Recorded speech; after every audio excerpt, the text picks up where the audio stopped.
Nakatingin lang sa kawalan si Dayan habang iniisip kung anong mangyayari kapag tuluyan siyang umalis sa piling ng nobyo. Mahal na mahal ni Dayan ang kanyang boyfriend. Ngunit palagi siyang nag-aalala sa pagkakaiba ng buhay nila at sa mga tao na nasa kanilang paligid. Dayan, hindi ka man lang ba magpapaalam kay Clyde? Tanong ng kaibigan niyang si Neri. Siguradong magagalit yun sa'yo. Alam kong hindi siya papayag na umalis ako, kaya mas mabuting palihim na lamang ako umalis. Sagot ni Dayan at malungkot na ngumiti. Neri, ikaw lang ang nakakaalam nito ah. Sana hindi mo mabanggit sa kanya kung saan ako pupunta. Oo naman Dayan, makakaasa ka. Nakangiting sagot ni Neri. Nagyakapan pa ang magkaibigan at nagpaalam na si Dayan. Magtutungo si Dayan sa dating bahay ng kanyang mga magulang at doon maninirahan. Masakit para sa kanya ang desisyon niyang yun. Kaso, hindi na rin niya kaya ang mga sinasabi ng mga tao sa kanya. Isa raw siyang gold digger at hindi siya seseryosohin ni Clyde. Pangkama lang daw siya at alam ni Dayan na hindi yun totoo. Pero kailangan niya pa ring lumayo. Lalo pa at daladala ni Dayan ang bunga ng pagmamahalan nila ni Clyde. Buntis si Dayan sa anak nila. Hayaan mo anak, sisiguraduhin ko magiging masaya ka pa rin. Nakangiting sabi ni Dayan bago haplosin ang maimpis niyang tiyan. Sa kabilang banda, si Clyde na hindi mapakali, palakad-lakad sa paligid. Hindi pa kasi tumatawag si Dayan sa kanya at hindi rin ito sumasagot sa tawag. Clyde, baka naman kasi totoo ang balita na pineperahan ka lang niyang si Dayan. Sabi ni Jelay. Agad nagsalubong ang kilay ni Clyde. Wag na wag mong pagsasalitaan na masama si Dayan. Hindi siya ganung babae. Galit na sabi ni Clyde. Si Jelay, isa sa mga kaibigan ni Clyde. Nagkagusto din ito kay Clyde kaya ayaw nito kay Dayan. What? I'm just stating facts, Clyde. Inis na sabi nito. Ikaw na nga tong pinoprotektahan ko, ako pa nagiging masama. Ewan ko na nasa katangahan mo. Jelay, stop. Saway naman ni Andrew sa babae. Si Andrew ay pinsan ni Clyde. Hindi ka nakakatulong sa problema ni Clyde. Dinadagdagan mo pa. Kilala ko rin si Dayan. Malabo yung sinasabi mo. Magsama kayo magpinsang tanga. Inis na sabi ni Jelay bago padabog na umalis ng opisina ni Clyde. Napahinga ng malalim ang lalaki bago sumandal sa kanyang swivel chair. Natatakot siya na baka iniwan na siya ni Dayan. Mahal na mahal niya ang babae at hindi niya alam ang gagawin kapag nawala ito sa kanya. Umuwi ka na kaya para hindi ka parang stress dyan? Sabi ng pinsan niyang si Andrew. Sige na, ako nang bahala sa meeting natin kay Mr. Beltran. Agad namang tumayo si Clyde. Dinampot nito ang kanyang coat at lumabas ng opisina. Ang isip ng lalaki ay nakay Dayan lamang. Inaalala niya kung ayos lang ba ito o baka nagkasakit kaya hindi sumasagot ng tawag. Nang makarating sa bahay, walang sumalubong kay Clyde. Alam niya agad na may problema. Magkasama sa iisang bahay si Dayan at Clyde. Sumasalubong agad ito sa kanya kapag uuwi siya. Kaya nagtataka siya na walang sumalubong sa kanya ngayon. Dayan! Pagtawag niya dito. Dayan! Pag-uulit niya pa. Nilibot niya ang buong bahay, ngunit hindi niya matagpuan si Dayan. Nagtungo si Clyde sa kwarto nila at binuksan ang cabinet. At halos takasan siya ng dugo sa katawan nang makitang wala doon ang damit ng kasintahan. Dayan, hasan ka na? Mangiyak-ngiyak na tanong ni Clyde bago i-dial ang number ng kaibigan ni Dayan na si Neri. Neri, nasa si Dayan? Wala ang mga gamit niya sa bahay. Hindi ko alam kung nasan siya. Hindi ko alam, Clyde eh. Sagot ni Neri. Hindi naman naniwala si Clyde. Alam niya na nagsisinungaling si Neri sa kanya. Sigurado si Clyde na alam ng babae kung nasan ang kaibigan nito. Neri, Alam kong alam mo kung nasan si Dayan. Sabi ni Clyde bago maupo sa kama. Neri, saan siya nagpunta? May nagawa ba ako para umalis siya? Neri, kailangan ko si Dayan sa buhay ko. Clyde, naiintindihan ko ang nararamdaman mo. Pero sana maintindihan mo rin si Dayan. Pasensya ka na. Hindi ko masasabi kung nasan siya. Pero may bilin siya sa akin eh. Sabihin ko daw sa'yo na kumain ka raw palagi at mahal na mahal ka niya. Kung mahal niya ako, bakit niya ako iniwan? Totoo ba ang sinasabi nila? Na pera lang ang habol sa akin ni Dayan? Hindi naman totoo ang bagay na yun, di ba? Clyde, ikaw ang nakakakilala kay Dayan. Kaya nasa iyo na kung maniniwala ka o hindi. Sige na, bye na. At namatay ang tawag at tila masaganang tubig na tumutulo ang luha ni Clyde. Hindi niya lubos sa kalain na parang bulang mawawala si Dayan sa buhay niya. Kagabi lamang ay naglalambingan sila at nag-uusap tungkol sa future nila. Tapos ngayon, iniwan na siya ng babaeng pinakamamahal niya. Sobrang sakit para kay Clyde ang ginawa ni Dayan. Nangako ang babae sa kanya pero bumitaw naman ito at hindi man lang nagpaalam. Hindi maiwasan ni Clyde na makaramdam ng galit kay Dayan. Pwede naman siyang kausapin nito kung may problema. Pero hindi nito ginawa. Dayan, ba't mo nagawa sa akin to? Tanong ni Clyde habang nakatitig sa kisame. Napatawa na lang siya ng pagak at napasabunot sa kanyang buhok. Para siyang mababaliw sa sobrang sakit na kanyang nararamdaman. Hindi niya lubos sa kalain na ang babaeng binuo siya rin palang dudurog sa kanya. Manang, bili ka na nito mga gulay ko oh. Murang-mura lang tumanang. At mabuti pa sa kalusugan. Masiglang sabi ni Dayan sa isang babaeng dumaan. Anong manang? Dalaga pa ako? Masungit na sagot ng babae. 20 anyos pa lang ako, bulag ka ba? Napatikom naman ang bibig si Dayan. Akala niya matanda na ang babae dahil sa wrinkles nito sa muka. Mukha ka kasing lola. Mabilis na tinakpan ni Dayan ang bibig ng batang lalaking kasama niya nang humirit ito. Oo nga po, mas mukha pang bata sa'yo si mama. Sabi pa na isang batang lalaki. Nagde-describe lang naman po kami di po kami nanlalait. Sabi naman ng batang babae. Inirapan silang apat ng babae bago ito padabog na umalis. Masungit namang nilingon ni Dayan ang 3 batang kasama niya sa pagtitinda. Hindi ba at sinabi kong tahimik lang kayo? Sabi ni Dayan sa 3 bata. Hindi naman sumagot ang mga ito, tikom lang ang bibig. O ngayon, ayaw niyo namang magsisagot. Sabi mo po tahimik lang. Sabi ng batang babae. Napahinga naman ng malalim si Dayan at napahampas sa kanyang noo. Nang umulan ng kapilosopuhan, mukhang nag-swimming ang kanyang mga anak. Hindi naging madali ang buhay ni Dayan sa mga lumipas na taon. Akala niya isang bata lang ang isisilang niya. At hindi niya akalain na magkaka-triplets pa siya. Dumaan sa mga pagsubok si Dayan, lalo na sa pinansyal na problema. Mabuti na lamang at tinulungan siya ni Neri. Ngayon, 5 taon na ang triplets. Pero sobrang matured mag-isip. Masyado ring straightforward ito, namana ata sa ugali ng kanilang ama. Hindi rin maitatanggi na kamukha nito ang kanilang ama, lalong-lalo na nang nag-iisang anak niyang babae. Kapag may gusto talagang sabihin ng mga ito, sasabihin talaga. Kaya minsan ayaw niya nalang pagsalitain dahil baka mapahamak pa ang mga ito. Mama, totoo naman po kasi na mukha siyang matanda eh. Sabi ni Diana. Mas mukha ko pa pong dalaga kaysa sa kanya. Diana, alam ko yun. Pero sana hindi mo na pinansin. Bad yung manghusga, di ba? Ikaw naman po yung nauna eh. Sabi naman ni Dan. Sumang-ayon lang naman kami sa'yo. Sabi naman ni Darren. Oo nga naman. Di ba mama, ikaw yung una nagsabi? Napatangu-tangu naman si Dayan. Alam niya, tama ang mga ito.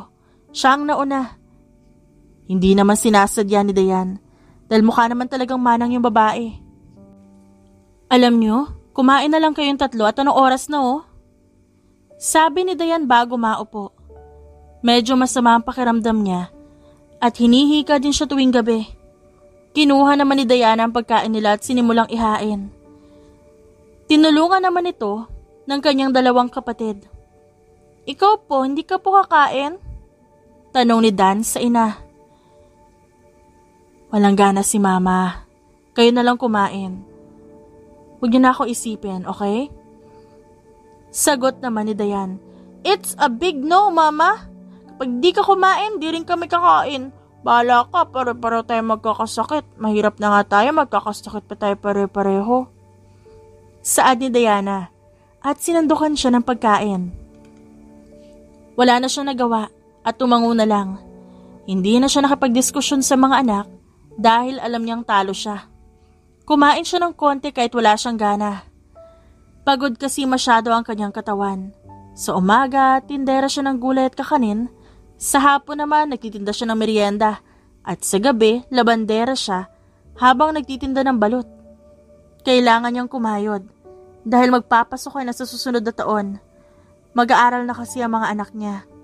Iniisip nga minsan ni Dayan kung kumusta na si Clyde. Namimiss niya rin ang lalaki at minsan iniiyakan.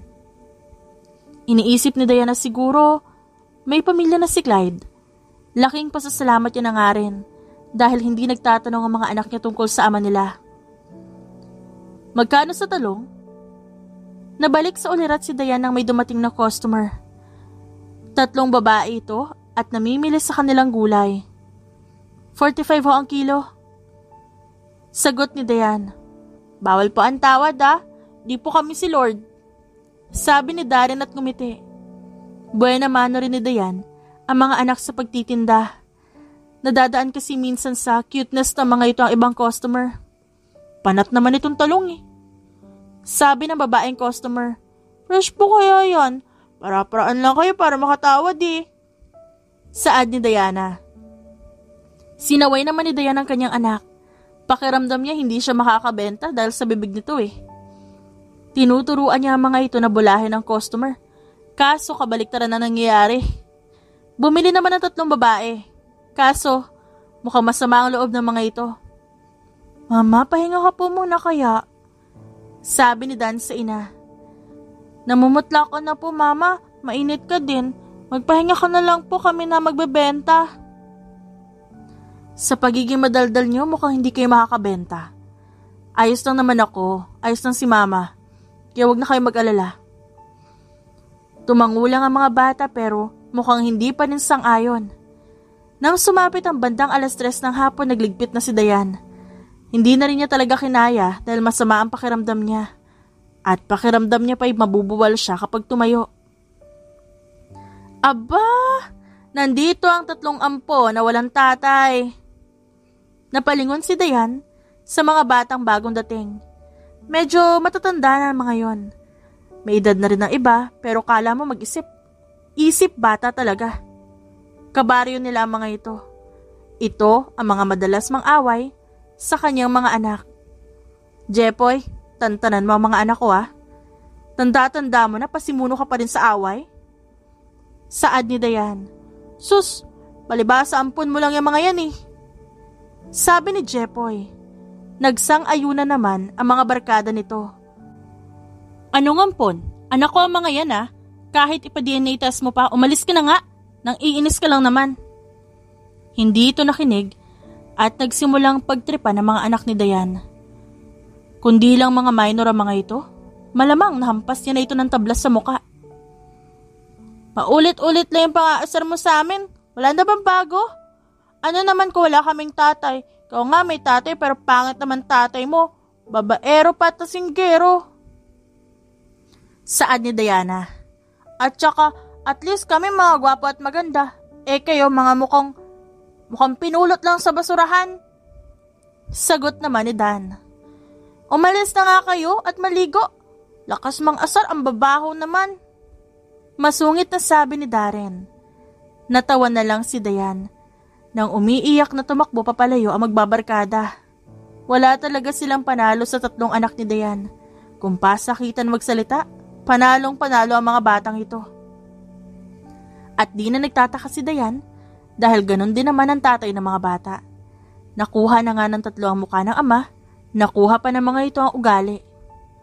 Huwag naman sila saad ni Dan habang naglalakad sila pa uwi. Nakahawak lang si Darren kay Dayan. Nag-aalala kasi dahil sobrang putla ng kanilang ina. Mama, punta na po kaya tayong ospital? Ani Darren. Baka mamaya malala na yung sakit mo tapos mamatay ka po. Kapag namatay ka, wala na mag-aalaga sa amin. Walang magpapaligo sa amin kaya babantot kami. Wag na kayong OA, may lagnat lang ako. Nakangiwing saad niya. Napahinto siya sa paglalakad nang bigla siyang mahilo. Sumandal siya sa isang poste at nasapu ang kanyang ulo. Hala, tricycle, tricycle, tricycle, kailangan ni Mama madala sa ospital.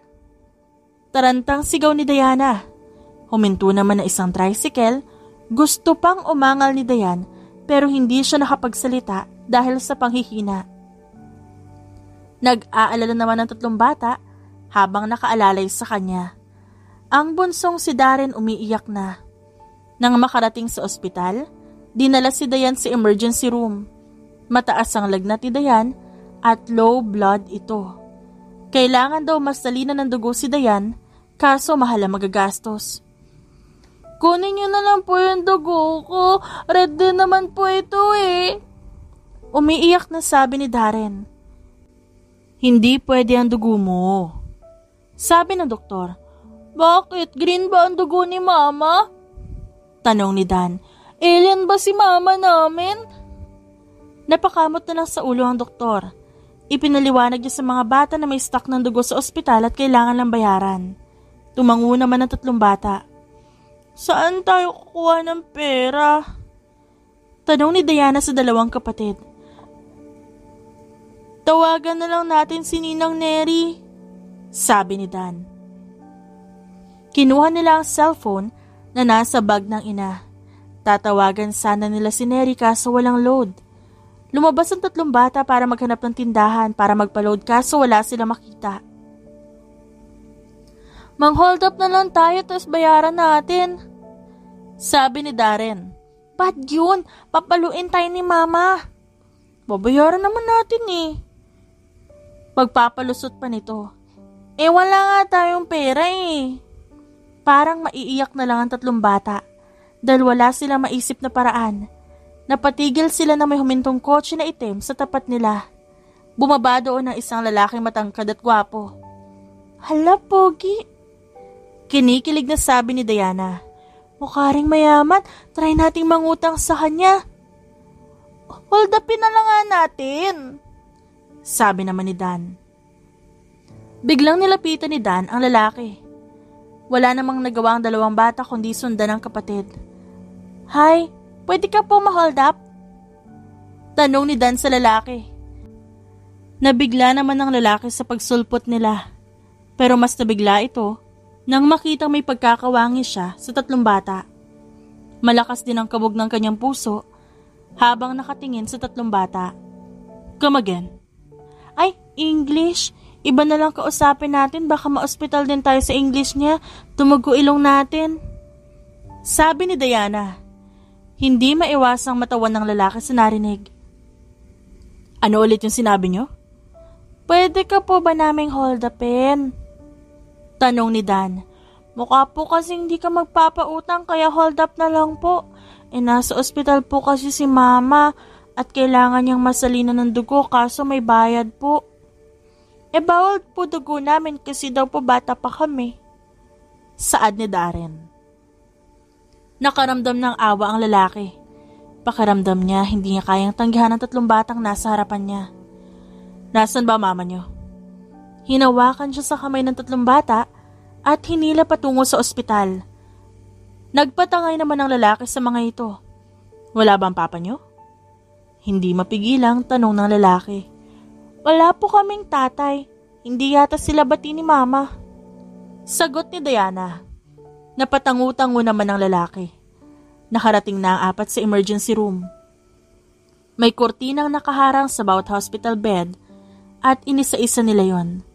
Maya-maya lang, natagpuan ng 3 bata ang kanilang ina.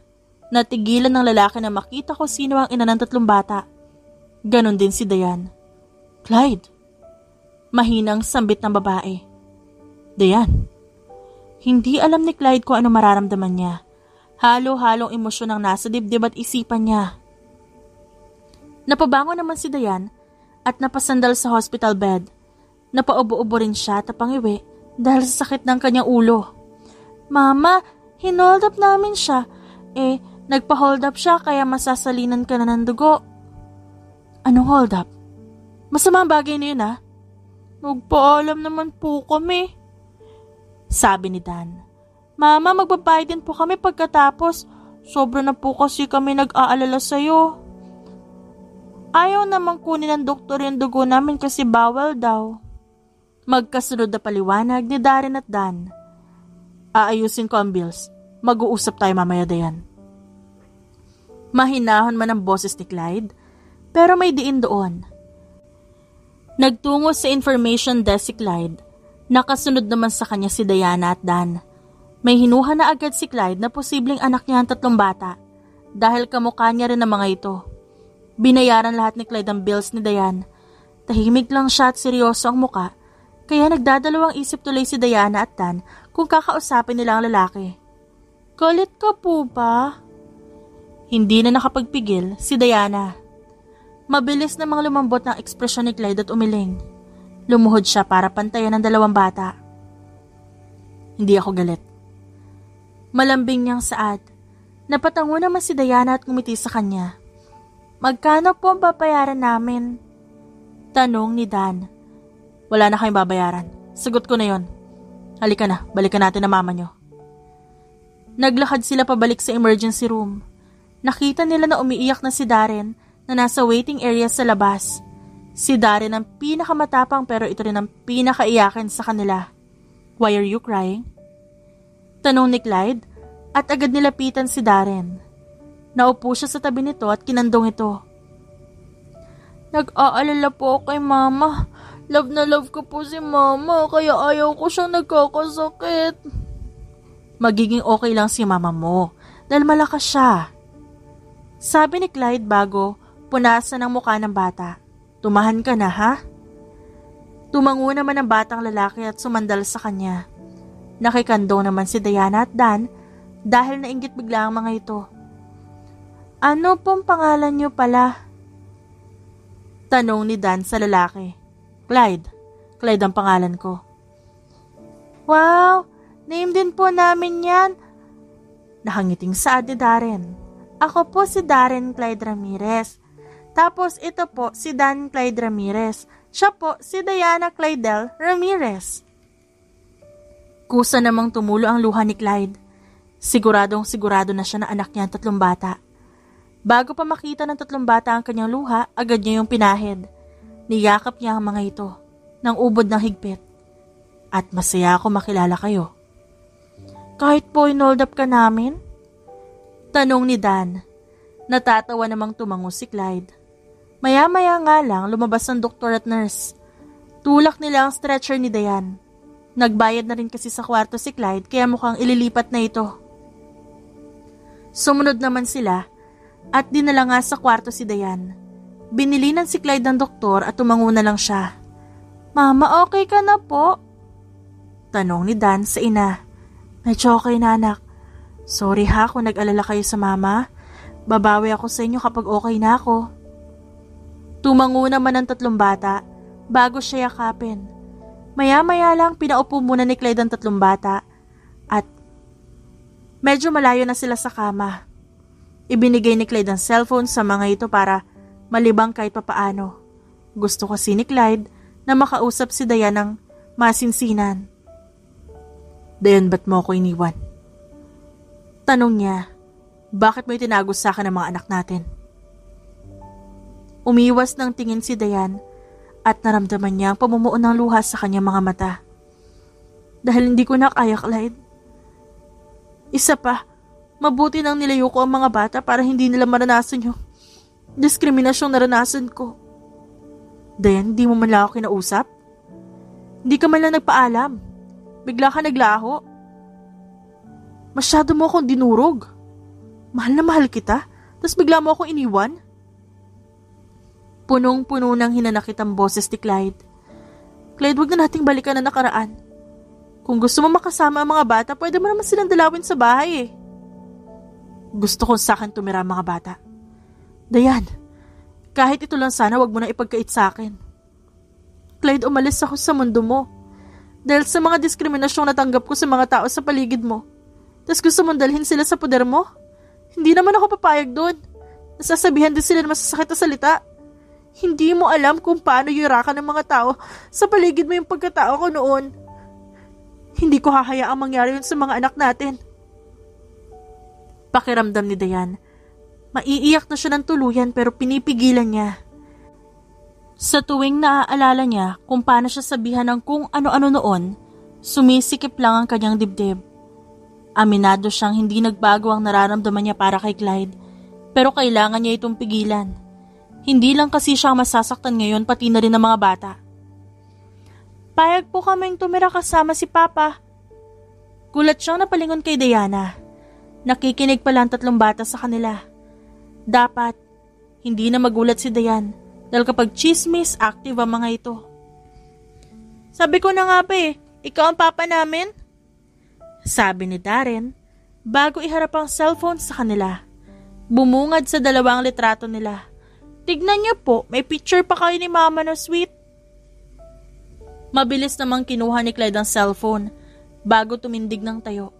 At saka, kamukha ka po namin, lalo na ako. Sabi ni Diana. Gwapo ka po kaya sure kami ikaw papa namin. Sambit naman ni Dan.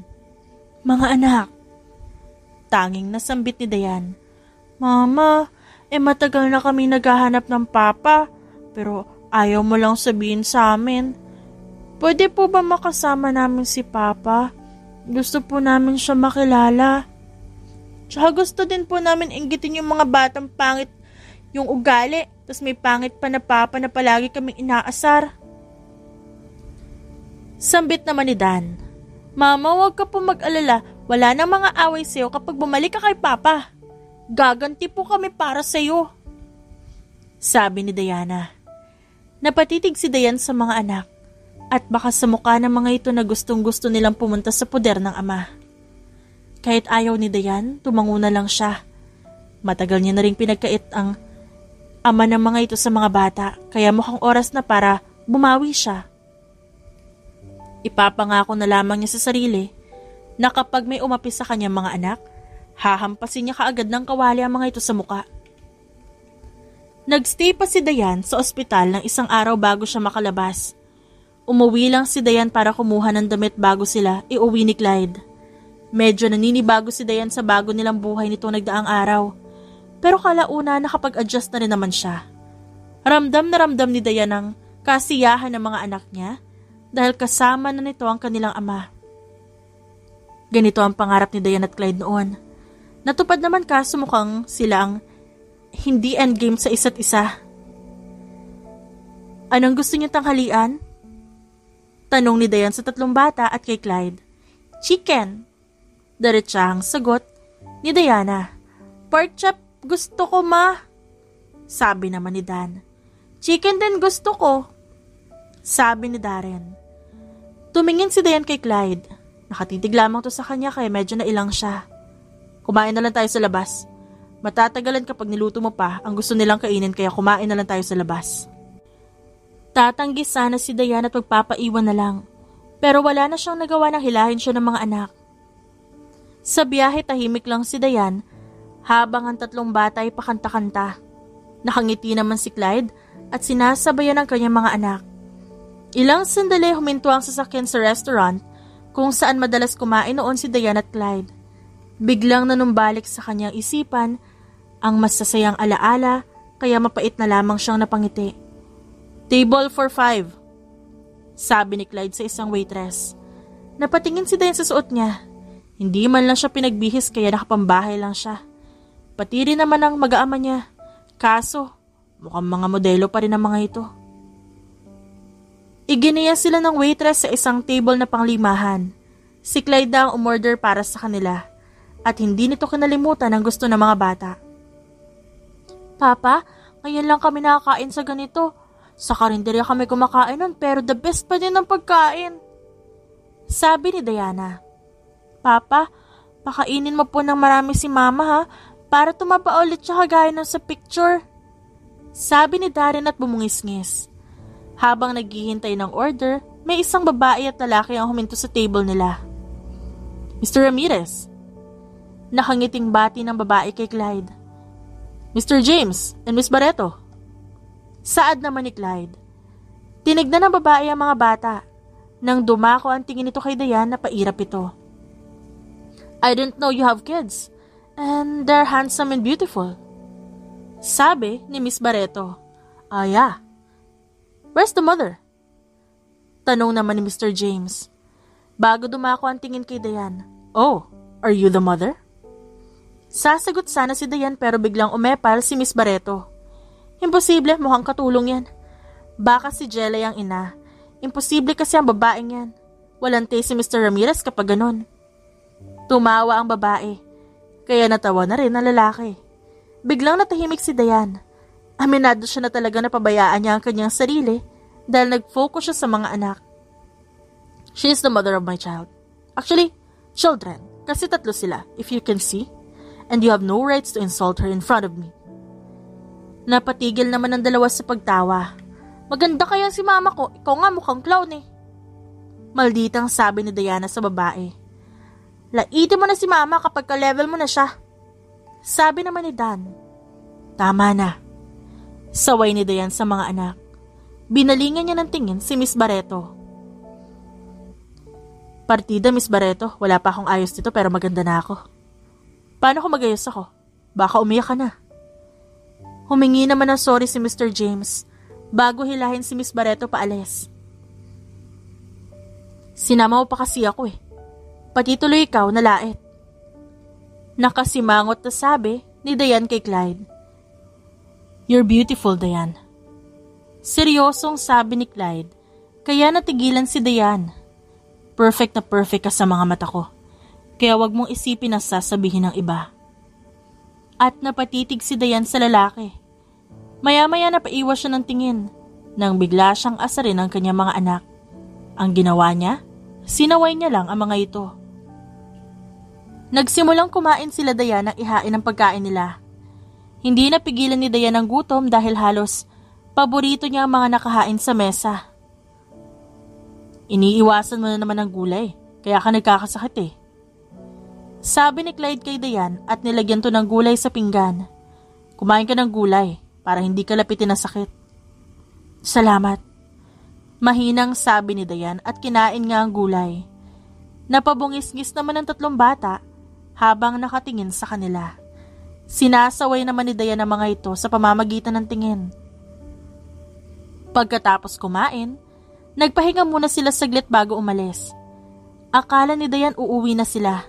Pero dinala sila ni Clyde sa isang malaking palaruan na may iba't ibang bagay na pwedeng paglaruan.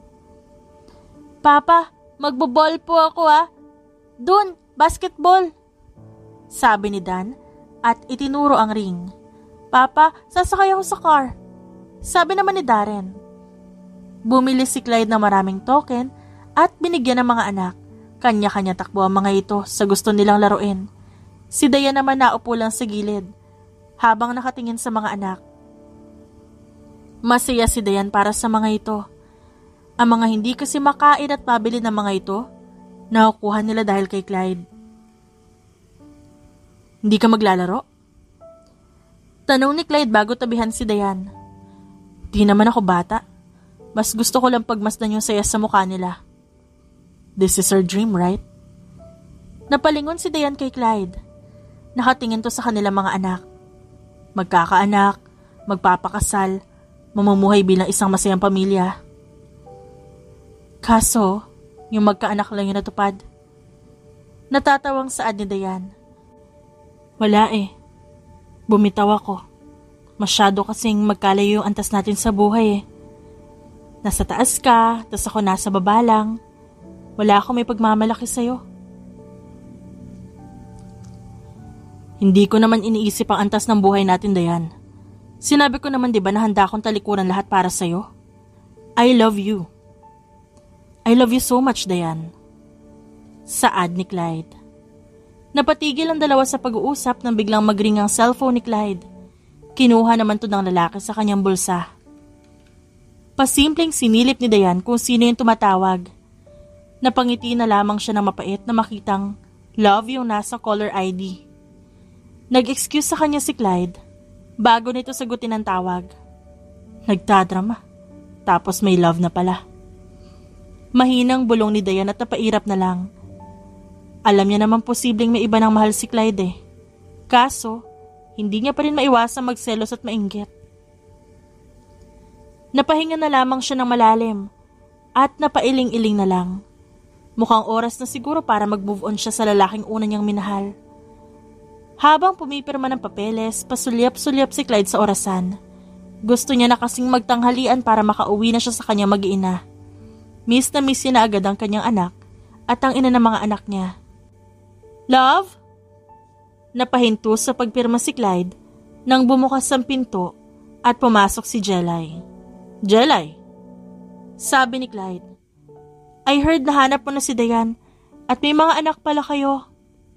Sabi nito bago maupo sa kanyang table. Love, ipagpapalit mo na ba ako? Nakangusong tanong nito.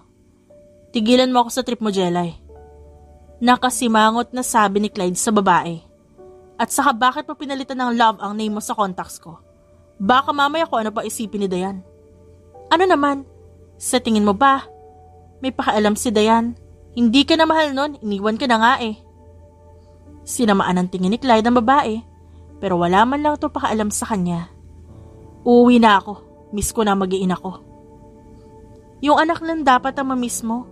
Wala kang karapatan sa nanay. Nakangising pang-aasar ni Jelay sa kanya. Sinimangutan lang ito ni Clyde at padabog na umalis. Nang makahanap kasi si Jelay ng lalaking para sa kanya, madalas na nitong inggitin ng kaibigan na si Clyde. Napapairap na lamang si Clyde at minsan inaasar na lang din si Jelay tungkol sa paghahabol nito sa kanya. Saglit nga lang ang binyahe ni Clyde hanggang sa makauwi siya sa kanilang bahay. At sumalubong agad sa kanya ang kanyang mga anak. Kaya napangiti siya ng matamis. Papa, naglupa po kami sa garden mo. Tsaka sorry po lumangay din kami sa swimming pool. Papa, makulit kami kaya nagagalit si Mama. Saad ng kanyang mga anak. Hep, hep, hep. Ba't kayo umalis sa tinatayuan nyo, ha? Ha? Hindi ba't sinabi kong face the wall kayo hanggang matapos ako magluto? Lumitaw naman si Dayan galing sa kusina. May dala itong sandok at nakapamewang sa mga anak. Bumalik kayong tatlo doon, balik! Napanguso naman ang tatlong bata bago magtago sa likuran ng kanilang ama. What happened? Kinalkal nila yung garden mo. Kung ano-ano rin ginawa nilang kalokohan. Yung mga brief mo, kinalat nila dito sa sala, ginawang maskara. Paulit-ulit sila nagpadula sa railings ng hagdan. Kaya dapat parusahan yung mga yan. Sabi po ni Mama, gawin namin gusto namin. Sinunod lang naman namin siya eh. Kapag kasi hindi namin siya sinunod, nagagalit siya. Nakangusong sabi ni Dan. Turo po ni Mama na palagi kami maging masunurin. Hindi naman makapaniwala si Dayan sa sagot ng mga anak niya. Si Clyde naman tumawa lang bago binuhat ang mga anak. Dayan, palampasin mo na lang. Ayan, sige. Palagi mo kasing ini-spoil. Masungit na sabi ni Dayan bago bumalik sa kusina. Nagtawa na naman ang mag-aama nang mawala si Dayan sa kanilang harapan. Kung noon, ang tatlong bata lamang ang sakit ng ulo ni Dayan, ngayon naman dumagdag pa si Clyde. Sumunod na lang ang apat sa kusina. Nakita nila naghahain na si Dayan, kaya lumapit agad si Clyde at tinulungan ng babae. Huwag ka na magalit. Malambing na saad ni Clyde. Masungit lang na umirap si Dayan. Pagkatapos maghain, naupo na sila at nagsimulang kumain. Mama, huwag ka na po magalit. Paglalambing na sabi ni Darren. Mama, love ka naman ni Papa kaya huwag ka na po magalit. Singit naman ni Diana. Papa, kailangan yata ng kiss ni Mama, no? Sabi naman ni Dan. Akmang hahalik na si Clyde Pero tinutukan nito ng tinidor ni Dayan. Maayos na ako. Hindi na kailangan ng kiss. Aniya. Tumawa naman ang mga bata at nagpalakpakan. Napatigil sila sa halagitnaan ng pagkain nang biglang may dumating na bisita. Napatingin na lamang si Dayan kay Jelay na may kasamang batang babae. Dada! Masayang sabi ng batang babae bago lumapit kay Clyde. Hi, love! Nakangiting sabi naman ni Jelay bago dumiretso kay Clyde. Humalik si Jelay sa pisngi ni Clyde, kaya bigla na lang nagsalubong ang kilay ni Dayan. Inis na inis siya sa nakikita. Papa, sino siya? At sino po yung batang nasa kandungan mo? Mataray na tanong ni Diana. Dada ko siya. Ikaw, sino ka ba? Mataray na tanong ng batang babae. Papa ko siya. Mataray? Nasagot ni Diana. Papa, kapatid namin siya. Tanong ni Darren na parang hindi nagugustuhan ang nangyayari. Yes kids. At ako ang magiging mommy niyo. Sagot ni Jelly na mukhang trip na namang mang-asar. Hala, wala kang taste. Masungit na sabi ni Dan sa ama. Diyan ka na nga po. Padabog na umalis si Dan, dala ang pagkain niya. Sumunod naman dito ang dalawang kapatid. Eat well kayo dito baka makaabala kami. Masungit na sabi ni Dayan at sumunod din sa mga anak. Nang mawala ang mag-iina sa paningin nila, malakas na napatawa si Jelay. Inis naman tong tinignan ni Clyde. Jelay! Oh, mukhang mahal ka pa ni Dayan Kaso mukhang natutorpe ka, nagkakahiyaan kayong dalawa. Nag-away ba kayo ni Andrew Kaya dito ka nanggugulo? Irap lang ang sinagot ni Jelay kaya sigurado na si Clyde na nag-away nga ang dalawa.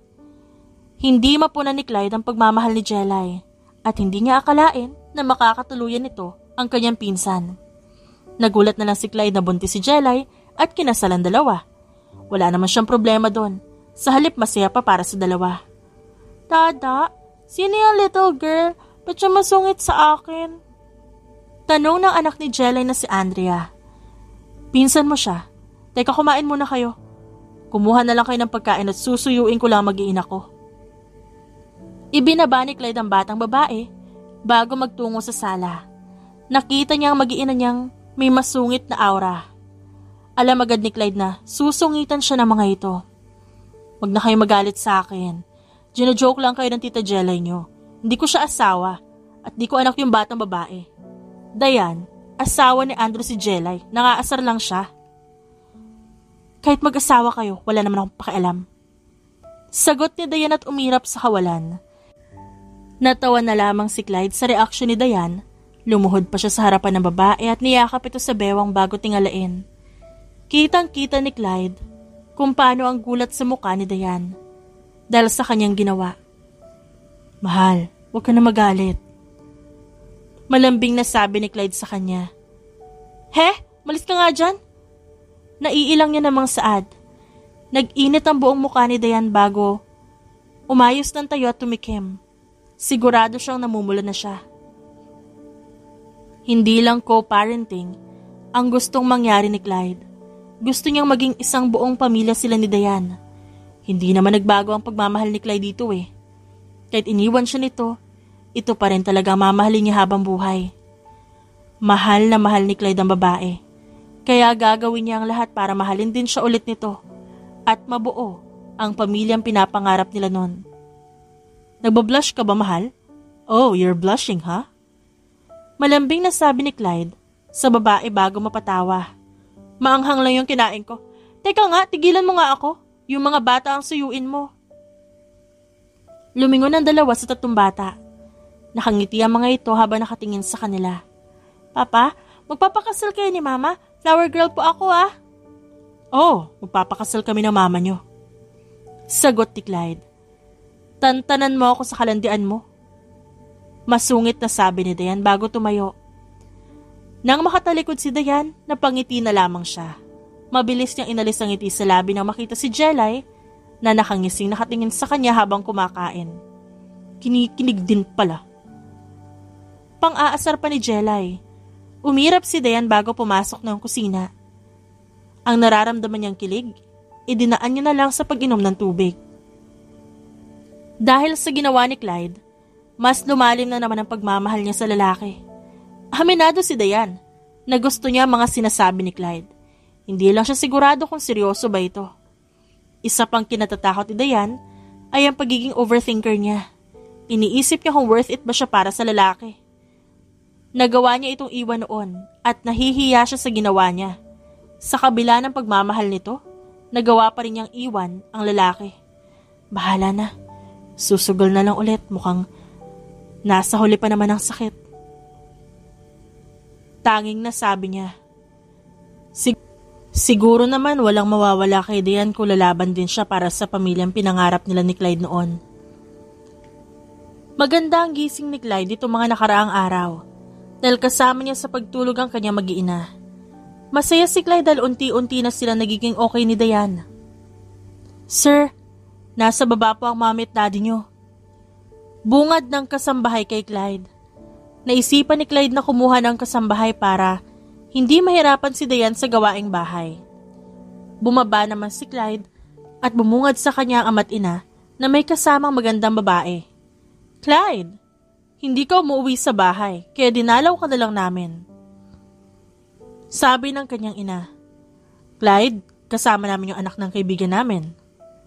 Anang kanyang ama.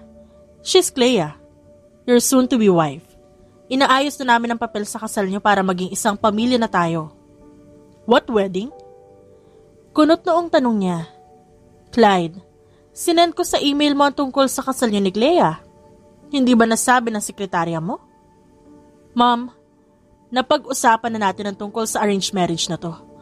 I told you so many times. Si Diane lang ang gusto kong pakasalan. Please stop this. Clyde, hanggang ngayon ba umaasa ka pa rin sa babaeng yon? Pineperahan ka lang nun. Iniwan ka na nga niya, di ba? Mas mahalaga si Clea sa buhay natin at mas makakatulong siya sa atin. No, mas mahalaga si Diane sa buhay ko. Kung ayaw niyong tanggapin si Diane, irespeto niyo na lang ang buhay ko. Saan niya? Dahil sa amin. Kaya ka may buhay, Clyde. Ano bang pinakain sa'yo ng Diane na yan, ha? Singhal ng ina ni Clyde sa kanya. Menudo po tsaka adobo. Sabay-sabay na napalingon ng mga tao sa sala sa batang babaeng nagsalita. Si Diana. Kasunod nito ang dalawang kakambal at si Diane. Inaaway mo po ba si Papa? Masungit na tanong ni Dan sa ina ni Clyde. What's the meaning of this, Clyde? Galit na tanong ng ama ni Clyde bago balingan si Diane. You! Ang kapal na mukha mong bumalik. Bakit? Ubos na ba ang pera mong nahutot kay Clyde? Sa pagkakaalam ko po, brief lang ho yata yung nakuha ko sa anak niyo. Wala ho akong kinuhang pera sa kanya nung umalis ako. Aba, wag mo pong sinisigawan ng mama ko, ha? Matapang na sabi ni Diana. Mom, Dad, may pamilya na ho ako, kaya tigilan niyo na ako. May mga anak kami ni Diane. At masaya kami. Hindi ko hahayaang umalis si Diane nang dahil sa inyo. At kami pa? Ang sisisihin mo sa paglayas ng malanding babaeng yan? Tapos ngayon babalik siya, may kasama pa mga batang palamunin? Wag na wag niyong mainsulto ang mga anak ko. Pagputol ni Diane, sa sasabihin ng ginang, hinayaan ko ho noon na maliitin niyo ako at agrabyaduhin. Pero hindi na ho ako papayag ngayon. Hindi ko ho hahayaang sabihan niyo na masama ang mga anak ko. Talaga matapang ka pa? Ang kapal mukha mo! Mom, Dad, leave now. Umalis na kayo bago ko pa makalimutang magulang ko kayo. Hindi ka na parte ng pamilya natin, Clyde. Saad ng kanyang ama bago umalis kasama ang asawa at ang babaeng dapat ay pakakasalan niya. Napahinga naman ng malalim si Clyde bago hilahin ang mag-iina at ikulong sa kanyang bisig. Alam ni Clyde na masamang sumagot sa magulang pero sumusobra na ang mga ito. Wala namang masama kung pipiliin niya muna ang pamilya niyang binuo kesa sa kasakiman ng mga ito. Pasensya na kung narinig niyo pa yon. Pangako, hindi na nila kayo malalapitan. Ilalayo ko kayo sa mga taong gustong sumira sa atin. Hayaan mo na po, Papa, pangit kasi sila eh. Hirit naman ni Darren kaya tumawa na lang sila. Naunang nagtungo sa kusina ang mga bata. Naiwan naman sa sala si Dayan at Clyde. Pasensya na sa nangyari ngayon ha. Promise di na ito mauulit. Babanggain ko lahat na mananakit sa inyo ng mga bata. Ngumiti naman si Dayan at umiling. Hindi mo kailangang humingi ng pasensya, Clyde. Nagpapasalamat pa nga ako dahil pinaglaban mo kami. Nakangiting sabi ni Dayan bago hawakan ang kamay ni Clyde. Salamat ha. Palagi mo akong pinaglalaban. Ngayon, kasama mo na ako sa lahat ng hamon natin sa buhay. Clyde, sorry kung iniwan kita nun. Sorry kung naging duwag ako at nagpaka-selfish. Dayan, hindi ka naman naging selfish eh. Inisip mo lang ang mga anak natin. Niyakap ni Clyde si Dayan. Pero masaya ako talagang bumalik ka sa akin. Huwag mo na ako ulit iiwan ha. Napaluha naman si Dayan at mahigpit na tinugunan ng yakap ni Clyde.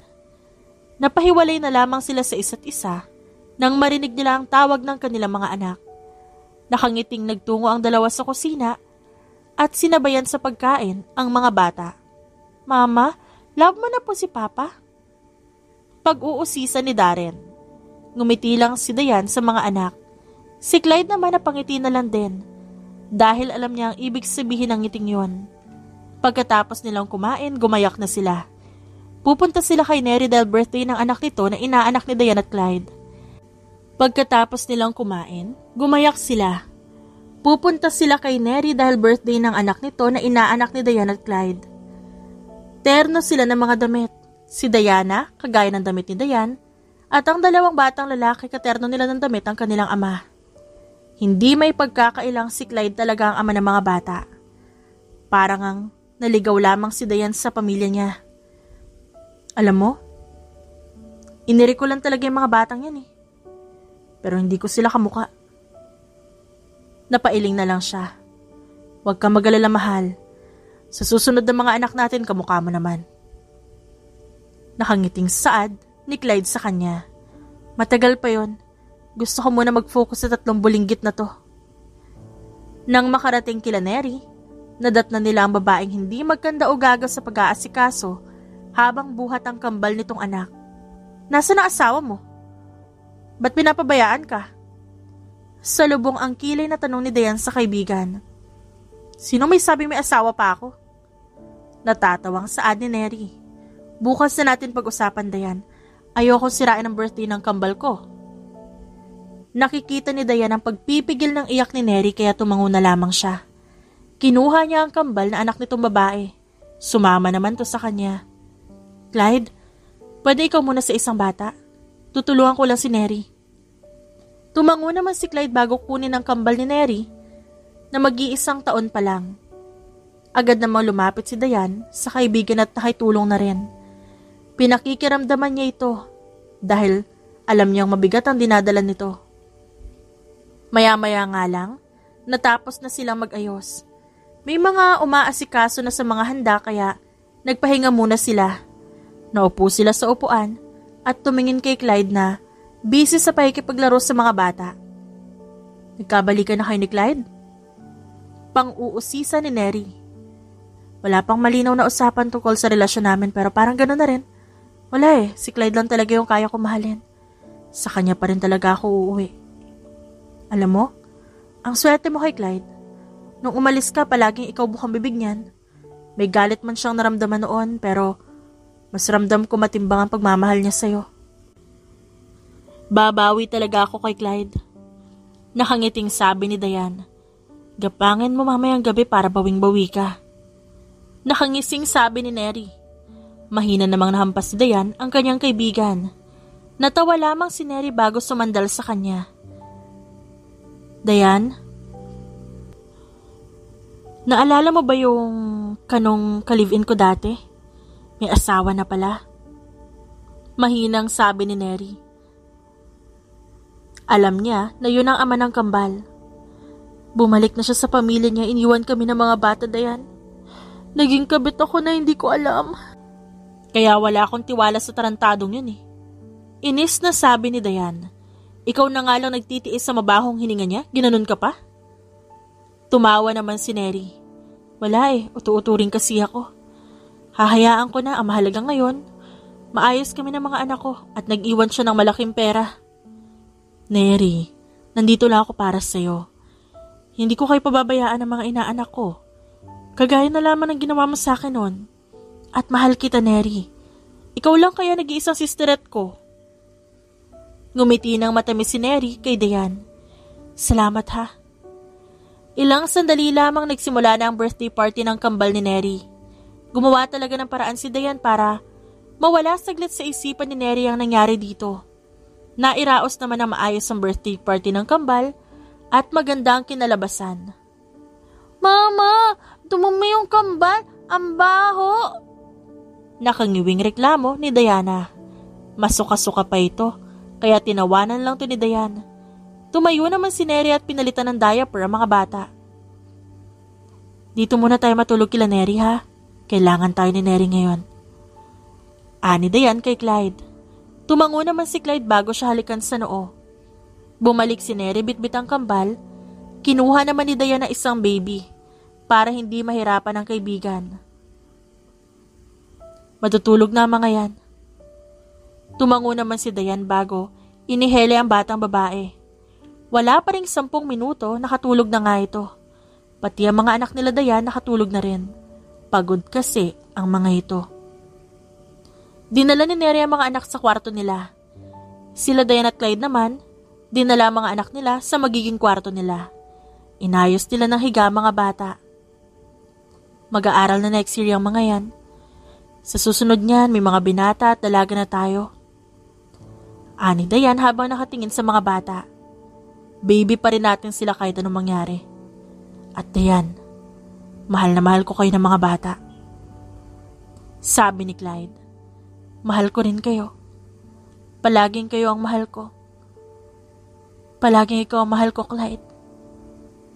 Magtatagpo na sana ang labi nilang dalawa, pero natigilan sila nang may maamoy silang mabaho. Nakita nila si Neri sa pintuan habang hawak ang 2 diaper. Nakaamba na ito na parang mambabato. Sige, maglandian kayo para matikman niyo ang pampers nito mga anak ko. Gigil na sabi ni Neri kaya tumawa na lang silang dalawa. Ang bitter talaga nito. Totoo nga, nakapagpara kayo sa isa't isa pa rin ang bagsak nyo. Kagaya na lamang ni Dayan at Clyde. Sinubok man sila ng panahon, sa huli, bisig pa rin ang isa't isang kanilang inuuwian. Mahal, luto na yung lempo. Malambing na sambit ni Clyde kay Dayan. Kumaway pa ito sa babaeng palapit na. Nag-isip si Clyde na bigyan ng bakasyon ng kanyang mag-ina. Lalo na ang mga bata dahil magsisimula na ang pasukan ng mga ito. Nag-beach vacation sila sa isang resort na pagmamay-ari ng pinsan ni Clyde na si Andrew. Sinaba din nila si Neri para naman makapag-relax to. Nag-swimming ang mga bata kaya sinundan ni Dayan ang mga ito para bantayan. Si Clyde naman naiwan sa cottage para mag-ihaw ng kanilang tanghalian. Grilled seafood at liempo ang kanilang ulam. Papagutom na po ako, sabi ni Diana at mabilis na upo. Opo, kakain na tayo. Kailangan na lang natin hintayin sila Tito Andrew mo. Tumango naman si Diana at inayos sa mga plato. Si Diana naman tinulungan si Clyde sa pag-aayos ng pagkain. Ilang sandali pa dumating na ang pamilya ni Andrew. Inupo naman ni Neri ang 2 anak sa upuang pang baby para hindi malaglag ang mga ito. Nagsimula silang kumain. Sarap na sarap ang triplets nila kaya napangiti na lamang si Dayan. Yan, mukha na kayong mga sunog. Di na kayo mukhang tao para kayong inihaw. Sabi ni Dayan sa mga anak. Masarap pong lumangoy. Nakangiting sagot ni Dan. Oo nga pala, ang creepy no isang coast guard dito. Kanina pa tingin ang tingin sa akin, parang balak yata ako lunurin. Nako, malay mo naman type ka lang. Imposible, bihira na lang ang lalaki magkakagusto sa single mom eh. Swerte mo, kapag type ka ng coast guard, magaling sumisid yun. Nakangising sabi ni Jelay. Ay, Beth! Sabi ni Neri at nakipag-appear kay Jelay. Mama, ba't si sisid? Inosenteng tanong ni Andrea ang anak ni Jelay at Andrew. Siguro, Shoko yung nagkakagusto kay Ninang Neri. Sabi naman ni Diana. Mamaya na yung ganyang salita, Jelay. Nandito ang mga bata. Sabi ni Andrew sa asawa. Nag-peace sign lang naman si Jelay. Pagkatapos nilang kumain, ang tatlong babae nagpresintang magligpit. Yung mga lalaki naman, naging bantay ng mga batang hayok sa dagat. Yung kambal na anak ni Neri, dala-dala ni Clyde para makapag-enjoy ang mga ito. Kailan nakasal niyo ni Clyde? Usisa ni Jelay kay Dayan. Kasal? Hindi pa namin napag-uusapan ng tungkol dyan. Hindi pa rin kasi nababanggit ni Clyde eh. Hindi pa? Ba't ang tagal? Nakasimangot na tanong ni Neri. Excited na ako makasalo ng bulaklak na ihahagis mo. Ang hina naman pala dumiskarte ni Clyde. Sabi ni Jelay at napailing-iling. Ayos lang naman sa akin. Sadyang focus talaga kami sa mga bata ngayon. Isa pa, naisip ko na kapag hindi pa siya nag-propose bago tayo makaalis dito sa beach, ako na magpo-propose sa kanya. Nagulat naman ang dalawang babae sa sinabi niya. Maya-maya lang biglang tumili ang mga ito kaya sinaway niya. Yung konting naitabing pera ni Dayan, ibinili niya ng singsing para sa isang proposal. Hindi mamahalin ng singsing, kaya babawi na lang siya sa pagmamahal. Gusto na rin kasi ni Dayan na ikasal sila ng lalaking mahal niya. Gusto niyang maging legal na mag-asawa na silang dalawa. Pagkatapos magligpit ng tatlo, sumunod na sila sa mga kasama nila. Nilapitan ni Jelay at Dayan ang mga lalaking mahal nila. Napasimangot naman si Neri dahil wala siya nun. Mga anak, maghahanap tayo ng bagong daddy nyo. Pagkausap ni Neri sa mga anak, natawa naman si Dayan bago halikan si Clyde. Nag-enjoy lang sila sa paglangoy at paghaharutan. At nang pare-pareho mapagod, kanya-kanya silang balik sa cabin. Pinaliguan ni Dayan ang mga bata at binihisan. Sumampa ang mga ito sa kama nang matapos silang magbihis. Sabay tayo maligo? Nakangising bulong ni Clyde kay Dayan. Pinanlakihan niya ng mata ang lalaki. Tumawa lang si Clyde bago siya halikan. Mamaya na lang, kapag tulog na ang mga bata. Nakangiting sagot ni Clyde. Napailing na lang si Dayan bago isarado ang pinto at nagsimulang maligo. Binilisan niya na para makaligo na rin si Clyde. Nang makalabas siya, nakabihis na siya. Pinaligo na agad niya si Clyde at tumango naman ito. Mama, tulog po kami. Inaantok na sabi ni Darren at humikab. Dalawa ang kama sa cabin nila. Sa isang kama sila Clyde at Dayan. Sa isang kama naman ng mga bata.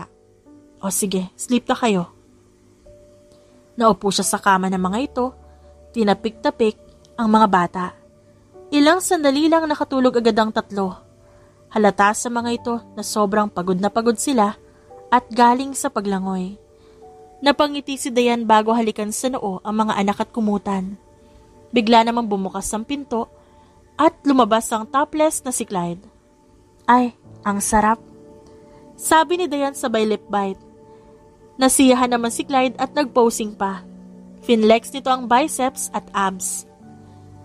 Tama na. Deserve nating matulog, hindi maglandian. I'm so tired. Sabi ni Dayan bago mahiga sa kama nila ni Clyde. Kawawa naman ang mahal ko. Nakangusong sabi ng lalaki. Tinabihan ni Clyde ang babae at kinulong sa kanyang bisig. Yumakap naman pabalik si Dayan dito at sumiksik sa dibdib nito. Nakangiti si Dayan nang ipinikit niya ang kanyang mata. Kahit sino naman gaganahang matulog kapag may katabing gwapo at macho. Nang magising si Dayan madilim na, nakita niya ang mga anak na nakaupo sa kama nila at nanonood sa mga cellphone. Binilhan ni Clyde ng cellphone ang mga ito pero may kondisyon. Kailangan nila mag-aral na mabuti at hindi sila magbababad masyado sa gadget. Si Papa nyo? Tanong ni Dayan sa mga anak. Lumabas po kasama po si Tito Andrew. Sagot ni Diana. Mambababae po yata sila? Sabi naman ni Darren. Napasimangot naman si Dayan sa hirit ng kanyang anak. Ilang sandali lang dumating nga si Clyde. May ngiti ito sa labi kaya umarko ang kilay niya. San kayo ng chicks ni Andrew? Masungit na tanong ni Dayan dito. Hindi kami ng chicks. Natatawang sagot ni Clyde bago siya halikan. Naghanda lang kami ng pagkain ni Andrew. Doon tayo kakain sa tabing dagat. Naghanda kami ng bonfire. Sinuotan ni Dayan ng jacket ang mga bata dahil malamig-lamig sa labas. Lumabas silang pamilya at nagtungo kung saan sila Andrew. Nang makarating sila, agad silang naupo at nagsimulang kumain. Pasimple ring inaasikaso ni Dayan ang isa sa mga kambal na anak ni Neri para hindi mahirapan ang kaibigan. Mama, sabi ni Ninang Neri, pakakasalan ko raw po si Dos kapag laki ko. Biglang sabi ni Dan. Napatingin naman si Dayan sa kaibigan. Oh, bakit? Di ka naman lugi sa anak ko, no? Ang ganda kaya ng anak ko, di ba Dos? Sabi ni Neri sa batang babae na wala pang muwang sa buhay. Matchmaker ka masyado, no? Nakangiwing sabi naman ni Dayan sa kaibigan. Natawa na lang ito at mahina siyang hinampas. Pagkatapos nilang kumain, si Neri naman ang nagpresentang magligpit. Si Dayan naman, inakbayan ni Clyde na nakatingin sa kalangitan. Naghihintay ka ba ng manananggal na dadaan, ha? Kaya ka nakatingin? Pagbibiro ni Dayan sa lalaki. Kanina niya pa kasi ito napapansin na patingin-tingin sa langit. Tsaka na ako mag-aabang ng manananggal kapag ikaw na yung manananggal. Banat ni Clyde. Ilang saglit pa biglang may sumabog na fireworks sa langit. So sobrang gulat at saya ni Dayan, napatayo siya habang nakatingin sa magandang fireworks sa kalangitan. Ang tagal na rin kasi mula na makakita siya nun, kaya na-excite siya ngayon. Maya-maya nga lamang, ang simpleng fireworks tila umuukit ng letra. Namangha naman si Dayan pero natigilan siya na makita kung anong nakasulat sa kalangitan na gawa ng fireworks. Will you marry me? Bulalas ni Dayan bago lumingon kay Clyde. At natigilan siya na makitang nakaluhod na ito at may hawak na singsing. Will you marry me, Dayan? Nakangiting tanong ni Clyde. Naiiyak niyang hinampas ito. Nakakainis ka. Hindi ko ma-reach ang trip mo sa buhay. Tumawa rin si Clyde. Dayan, ikaw ang babaeng gusto ko makasama habang buhay. Sa hirap man o ginhawa, ikaw lang ang tanging babaeng mahal ko. At minahal ko. At mahal na mahal pa rin. Dayan, gusto ko nang gamitin mo ang apelyido ko. Pwede ba? Oo naman. Mahal na mahal kita, Clyde. Isinuot ni Clyde ang singsing sa kanyang daliri bago ito tumayo at hinalikan siya. Ang mga nakasaksi naman nagpalakpakan habang nakatingin sa kanila. Ang mga anak ng dalawa ay nagdidiwang at masayang-masaya din. I love you. I love you so much, mahal. I love you so much. Nakangiting tumatango-tango si Dayan. And I love you too. I love you so much more. Nagpunas ng luha ang dalawa bago lingunin ang kanilang mga kasama. Nakangiting ipinakita ni Dayan ang singsing sa kanyang daliri. Ano? Sa akin ko na ba patutulugin ng mga bata? Nakangiting tanong ni Neri. Ayaw ko po, Ninang. Maingay po ang hilik niyo Nakasimangot na sabi ni Dan. Natawa naman si Dayan at Clyde. Nilapitan sila ng mga anak at niyakap sa binti. Mama, Papa, I'm happy. Excited na ako maging flower girl. Saad ni Diana.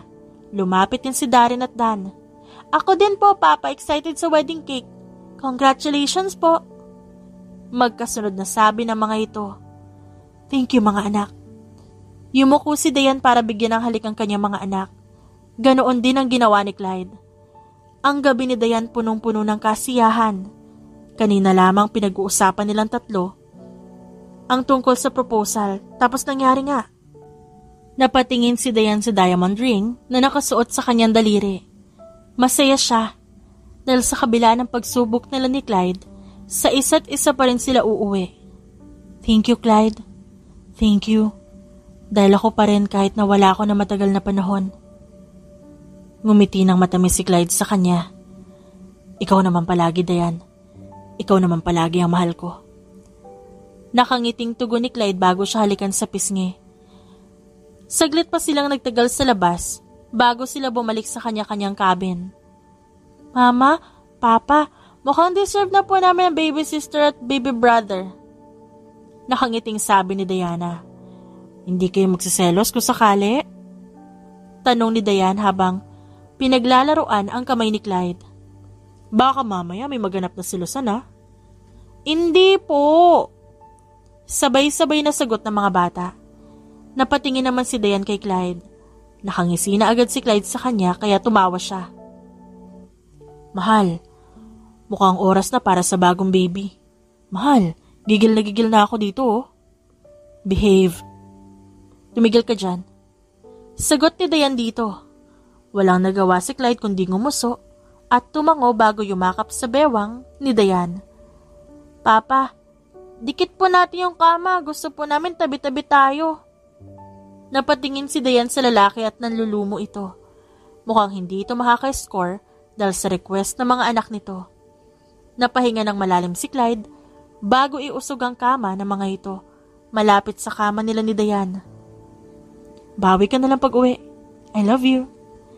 Natatawang sabi ni Diane sa lalaki. Opo mahal, at sisiguraduhin kong 24 hours kang pagod. Tumawa na lang si Diane at napailing-iling.